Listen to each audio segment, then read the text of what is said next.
दी 4 दिन लगाण वर्षा से कारण चाषी मैंने बारंबार अवस्था मत फोन कर प्रशासन तरफ या तर्जमा कर आज तहसीलदार फील्ड अफिसर मैंने से जो एग्रीकल्चर डिपार्टमेंट समस्त बुलूं साथी चाषी पाखक सरकार आसी मु मंत्री भावे नुह तो गोटे चाषी पुओ भाव आसी देखुँ वास्तव चित्र भी देखुँ वास्तव पानी रे कली रही धान गदारे पानी पशि जाइए भगवान को डाकू तुरंत वर्षा कि छाड़ी जाऊ चाषी तार अमल करू एवं से मंडी रे सरकार कही पैसा क्विंटाल पिछा 31 टंका से मंडी कि बिक्री पाऊ यार सुनिश्चित करने आकलन करने जिला कृषि अधिकारी कृषि अधिकारी छात्री भी अच्छा तहसीलदार भी अच्छा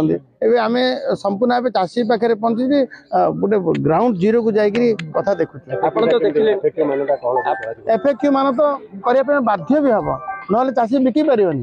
चाषी बिकी पारे अଯଥାରେ बाट मारणा हम तेणु आम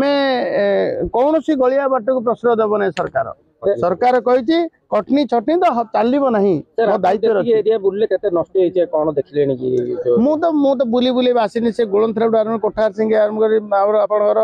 मांडाजपुर से बुली बुली एठिक आसलु कोलथी पुणी से आम एंटायर निर्वाचन मंडली सहित जिलार समस्या बुझापी जिलापाल कही सी आज सब तहसीलदार मान पठेले समस्त गंजाम जिलार क्षतिग्रस्त चाषी पाखे पहुंचु लगाण वर्षा क्षति कर चाषी तार दुखरे न भांगी पड़ू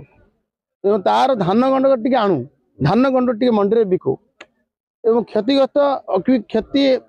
आकलन भी चालू ता सहित संपृक्त अधिकारी माने बुलूं।